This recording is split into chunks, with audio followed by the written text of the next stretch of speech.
నేను జిఆర్ మహర్షి. మాజీ ముఖ్యమంత్రి వైఎస్ జగన్ గారు నిన్న సుదీర్ఘమైన ప్రెస్ మీట్లో చాలా విషయాలు మాట్లాడినారు. నిన్న అందరూ చూశారు కూడా. ముఖ్యమంత్రిగా ఉన్నప్పుడు అసలు ఆయన మీడియా దగ్గరికే వచ్చేవాళ్ళు కాదు. ఇప్పుడేమో దాదాపు 3 గంటల సేపు విలేకరుల సమావేశంలో అనేక విషయాలు, అంటే కూటమి ప్రభుత్వం మీద ఒక రకంగా దాన్ని ఏమంటారు, దాడి, అఫెన్స్. ఎందుకు అంత తీవ్రమైన దాడి చేశారంటే నిజంగానే రాష్ట్రంలో కొన్ని పరిస్థితులు ఆయన ప్రతిపక్షం మాట్లాడి నిలదీసేంత అనుకూలంగా ఉన్నాయి.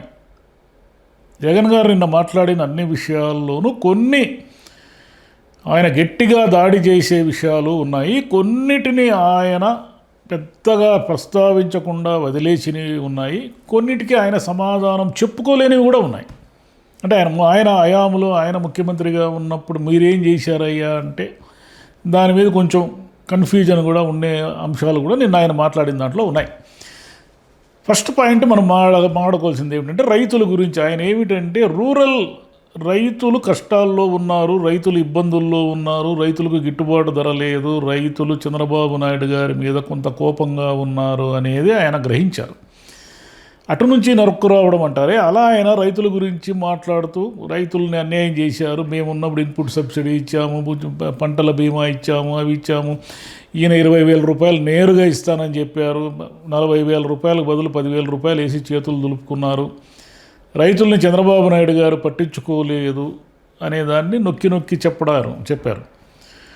సరే, జనరల్గానే చంద్రబాబు నాయుడు గారి మీద ఒక ఇంప్రెషన్ ఉంది. ఆయన వ్యవసాయాన్ని పట్టించుకోరు, రైతుల పట్ల ఆయన అంత సాఫ్ట్ కార్నర్ ఉండదు. ఆయన ఎంతసేపు నేను అది తెచ్చా, నేను సాఫ్ట్వేర్ తెచ్చా, నేను అమెరికాలో విద్యార్థులకి కంప్యూటర్ నేర్పించా, నేను పెట్టుబడులు తెస్తున్నా, లక్షల కోట్ల పెట్టుబడులు తెస్తున్నా, లక్షల ఉద్యోగాలు వచ్చేస్తున్నాయి మనకు, అమరావతి విశ్వనగరం చేస్తాను, ఇలా చెప్తూ ఉంటారు. కానీ రైతులకు మీరు ఏం చేస్తున్నారయ్యా అంటే ఆయన ఏదో చెప్తారు, డ్రోన్లతో నేను ఇది ఏంటి పురుగుల మందు కొట్టిస్తాను, ఇట్లాంటివి ఏదో చెప్తూ ఉంటారు. యాక్చువల్గా రైతులకి ఎందుకు అంత ఇబ్బందుల్లో ఉన్నారు రైతులు అంటే, రైతులకు ఇబ్బందులు గతంలో లేవా? ఎప్పుడు చంద్రబాబు నాయుడు గారు వస్తేనే ఇబ్బందులు వస్తాయా అని కూడా అడగచ్చు. గతంలో కూడా ఇబ్బందులు ఉన్నాయి. రైతులు ఎప్పుడూ కూడా పెద్ద ఆశాజనకంగా లేరు. ఒకసారి ఒక ఏడాది రేటు వస్తుంది, ఒక ఏడాది పంట ఎక్కువ వేసినప్పుడు ఆ పంటకు అడిగేవాడు ఉన్నాడు, కొనేవాడు ఉన్నాడు. ఇప్పుడు అరటి రైతుల పరిస్థితే కదా. ఇంతకుముందంతా గతంలో ఇబ్బందులు పడిన రైతులు మిర్చి కానీ పత్తి కానీ ఇవన్నీ ఏం తీసుకున్నా కూడా అదే. దాని మీద జగన్ గారు ఫోకస్ చేసి రైతులు అని పదే చెప్తున్నారు. ఆయన పదే చెప్పడం వెనక ఏమిటంటే, రైతుల్ని ఈయన చంద్రబాబు నాయుడు గారు పట్టించుకోరు అనే విషయాన్ని లాజికల్గా చాలామంది నమ్ముతారు కాబట్టి అది ఆయన గట్టిగా చెప్తున్నారు. ఇక రెండో విషయం ఏమిటంటే, రెడ్ బుక్ రాజ్యాంగం అనే దాని మీద ఆయన గట్టిగా మాట్లాడినారు. రెడ్ బుక్ రాజ్యాంగం ఏమిటి? మా వాళ్ళని ఇష్టం వచ్చినట్లు అరెస్టులు చేస్తున్నారు, మిథున్ రెడ్డిని అరెస్ట్ చేశారు, చెవిరెడ్డిని అరెస్ట్ చేశారు, ఇది మద్యం కేసు, లిక్కర్ కేసు ఒకటి నడిపిస్తూ ఉన్నారు. ఇది కాకుండా ఆ పిన్నెల్లి సోదరుల మీద అక్రమంగా కేసు పెట్టారు. సోషల్ మీడియా ఇన్ఫ్లుయెన్సర్స్ని కూడా వదలడం లేదు. మీ హయాంలో మీరు ఇన్ని కేసులు పెట్టి వేధిస్తున్నప్పుడు మా వాళ్ళు పోయి కల్తీ మద్యం కేసులో ఉన్నారని జోగి రమేష్ గారిని అరెస్ట్ చేసి ఆయన కొడుకును వేధిస్తున్నారు. అసలు మీకు కదా సంబంధము, మీ ప్రభుత్వం ఉన్నప్పుడు మీరు కదా దాని బాగోగులు చూసుకోవాల్సింది. మీ ప్రభుత్వంలో ఉన్న వాళ్ళందరినీ వదిలేసి మా వాళ్ళ మీద అరెస్టులు చేస్తున్నారు. ఇంకేదో గంజాయి కేసు ఎవరి మీద పెట్టారో అతన్ని పట్టుకున్నది ఒక చోట అయితే ఇంకో చోట అంటున్నారు. గంజాయి కేసు అనగానే వైసీపీ నిజంగా కూడా ఏం జరుగుతుందంటే, గంజాయి అనగానే వైసీపీ ముద్ర వేసేస్తున్నారు. కానీ వీళ్ళు వచ్చి 18 నెలలు అయింది కదా. 18 నెలల తర్వాత కూడా ఇంకా వైసీపీనే గంజాయి మొత్తం పండించేసి, మొత్తం అమ్మేసి, మొత్తము ఆంధ్రప్రదేశ్ని గంజాయి రాజ్యంగా మారుస్తూ ఉంది అని మీరు అంటున్నారు కదా. మన ఎక్కడ నెల్లూరులో కూడా ఆమె ఎవరు మొత్తం గంజాయికే లేడీ డాన్ అది ఇదని చంద్రబాబు నాయుడు గారే అన్నారు.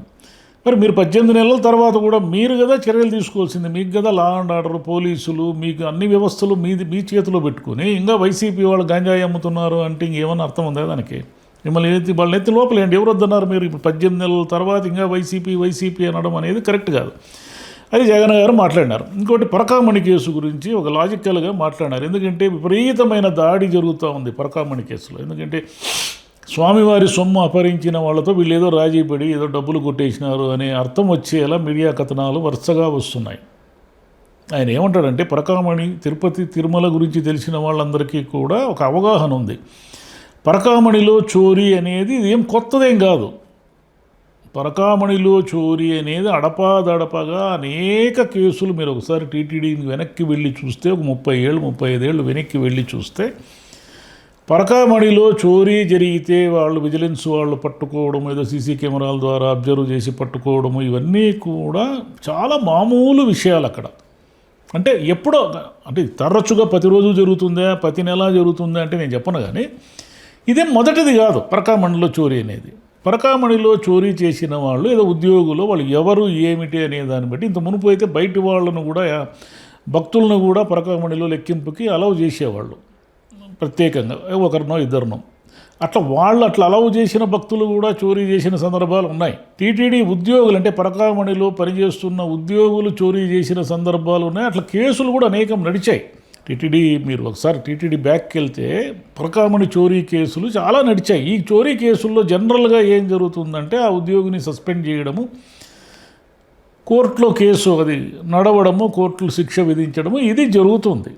ఇక్కడ వీళ్ళు ఏమంటారంటే, అయ్యా అతను ఏదో డాలర్లు దొంగతనం చేశాడు, అదేం వేలు లక్షలేం కాదు అతను దొంగతనం చేసింది, ఏవో కొన్ని డాలర్లు దొంగతనం చేశాడు, దీన్ని మేము పట్టుకున్నాం, మేమే కదా, మా గవర్నమెంటే కదా పట్టుకుంది. పట్టుకున్న తర్వాత ఇతను చాలా కాలంగా ఉద్యోగం చేస్తూ దొంగతనాలు, స్వామివారి సొమ్ము తిన్నాడు అని అతని స్వామివారికి ఆయన ఆస్తి ఏదో రాసిచ్చే ప్రయత్నం చేయడం అనేది చేసే ఈ మొత్తం ప్రాసెస్లో ఏదో వైసీపీ వాళ్ళంతా తినేశారు, కుమ్మక్క అయిపోయినారు, రాజీ అయిపోయినారు అని ఇంత చేస్తున్నారు కదా. మామూలుగానే అతనికి ఏం కోర్టులకు అటెండ్ అయినా కూడా అతనికి స్వామివారి రికవరీకి ఇదంతా ఏముండదు కదా.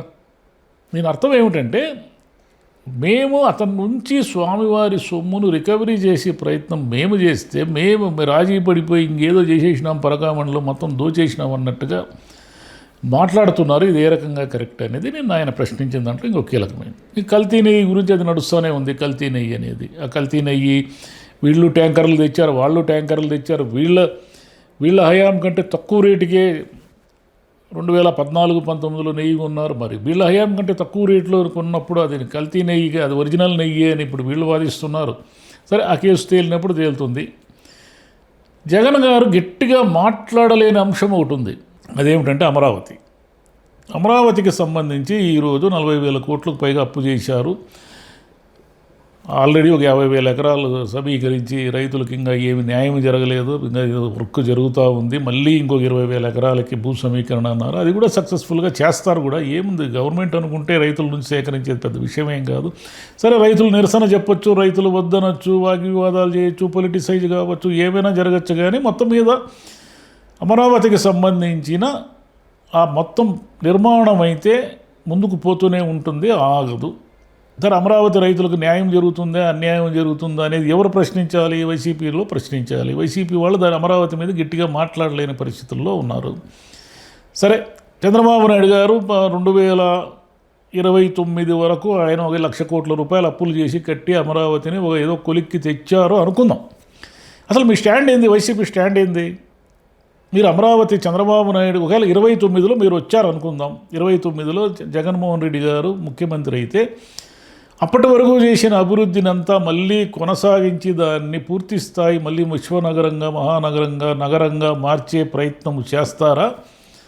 ఇది నాకు సంబంధం లేదు, చంద్రబాబు నాయుడు గారు ఏమన్నా చేసుకుని మళ్ళీ ఆయన 34కి ఆయన కొడుకు వచ్చినప్పుడు మళ్ళీ చూసుకుంటారు, నాకేం సంబంధం, నేను డబ్బు పైసా కూడా పెట్టనంటే అప్పుడు ఏం మొత్తం సిచ్యువేషన్ పరిస్థితి ఏంది? ఎట్లా కాదు కదా. కీలకమైన రాజధాని విషయంలో ఇన్ని వేల కోట్లు ప్రజాధనం ఖర్చు పెట్టేసినప్పుడు ఒక ప్రతిపక్ష నేతగా ఏదో ఒక స్టాండ్ ఉండాలి కదా అమరావతికి సంబంధించి. ఏ స్టాండు తీసుకోము మేము, మాకు అమరావతి సంబంధమే లేదన్నట్టుగా మేము మళ్ళీ 3 రాజధానులు మీరేం తేలేదు కదా. అట్లా అంటే ఒక ప్రతిపక్షము, కీలకమైన ప్రతిపక్షము ఇప్పుడు తెలుగుదేశం కూటమి వరుసగా తప్పులు చేస్తూ ఉన్నప్పుడు వైసీపీ నేత చెప్పే మాటలను ప్రజలు శ్రద్ధగా వింటున్న ఒక మూడ్ ట్విస్ట్ జరుగుతున్నప్పుడు మీరు ఒక కీలకమైన రాజధానికి సంబంధించి మీ స్టాండ్ ఏందో మీరు చెప్పడం లేదు ఇప్పటికి సరిగ్గా. సరే, అది వదిలేద్దాం. విశాఖ స్టీల్కి సంబంధించి ప్రైవేటీకరణ ఈరోజు ఏం కొత్తగా జరగడం లేదు, మీ హయాంలో కూడా జరుగుతూనే ఉంది కదా. ఆ ప్రాసెస్ ఏమో ఆగిందే? అప్పుడు మీరేమో ఆపలేదు కదా.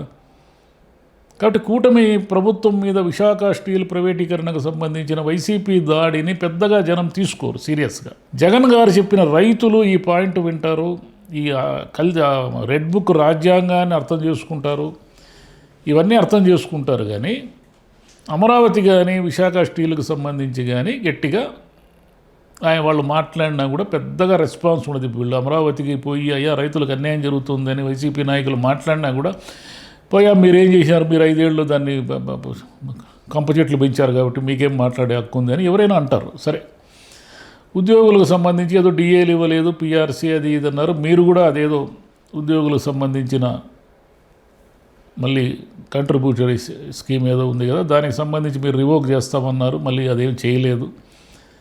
సరే, 1వ తేదీకి జీతాలు ఇవ్వకపోవడం అనేది మీ దగ్గర ఉంది. ఇప్పుడు కూడా అప్పుడప్పుడు అడపా 1వ తేదీ జీతాలు రాకపోవడం అనేది ఇప్పుడు ఉంది.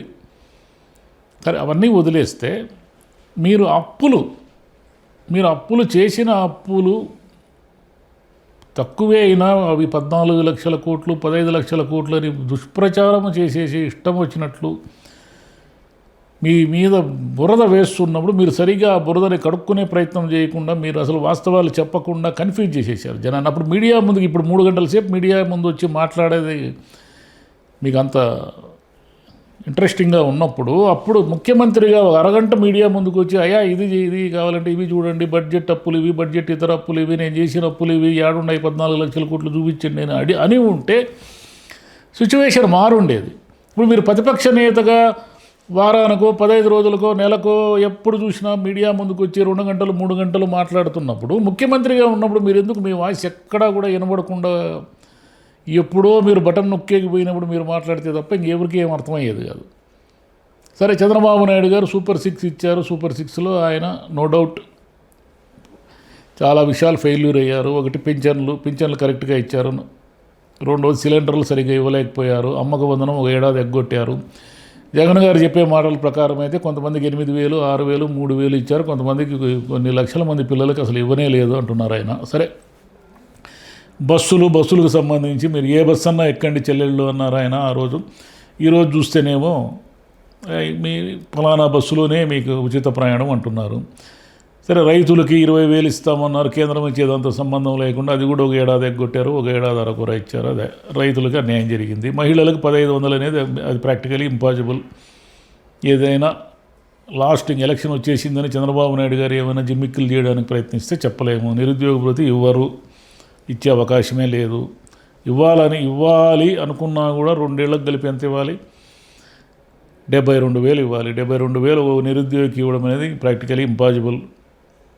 కాబట్టి ఆయన మాట తప్పాడనేది వాస్తవమే. చంద్రబాబు నాయుడు గారు ఆ రోజు ఒక మాట, ఈ రోజు ఒక మాట, అన్నీ కన్ఫ్యూజే చేస్తున్నారు ఆయన. ఆ రోజు విశ్వనగరం అన్నారు, 50,000 ఎకరాలు సేకరించి, ఈరోజు మున్సిపాలిటీ కూడా కాదంటున్నారు. ఆయనే అంటున్నారు. అమరావతి మీద మొన్న ఆయనే అన్నారు, మళ్ళీ 20,000 ఎకరాలకు నోటిఫికేషన్ వచ్చింది. కాబట్టి చంద్రబాబు నాయుడు గారు చెప్పినవి చేయలేరు, మోసం చేస్తారు, అబద్ధాలు చెప్తారని జగన్ గారు అప్పుడు ఎన్నికల సభలో కూడా చెప్పారు. సరే, కారణాలు ఏమైతేనేమి ఆయన చంద్రబాబు గారు హామీలే నమ్మి జగన్ గారిని ఓడించారా లేదా అనేదాన్ని పక్కన పెడితే వైసీపీని ఓడించాలి అని జనం అనుకున్నారు, ఓడించారు. చంద్రబాబు నాయుడు గారు వచ్చారు. చంద్రబాబు నాయుడు గారు మాట తప్పారా, మాట ఇస్తున్నారా, ఆయన చెప్పినవన్నీ ఇంకొక 1 ఏడాది 2 ఏళ్లలో క్లారిటీ వచ్చేస్తుంది. సరే, ఈ మధ్యకాలంలో వైసీపీ చేయాల్సిన పనులు ఏమిటి? ఊరికి జగన్ గారు 15 రోజులకి 20 రోజులకు వచ్చి మీడియా ముందు వచ్చి చంద్రబాబు నాయుడు గారిని ఎండగట్టేస్తే అయిపోతుందా? అసలు గ్రౌండ్ లెవెల్లో వైసీపీ నాయకులు ఎవరన్నా ఏమన్నా మాట్లాడుతున్నారా?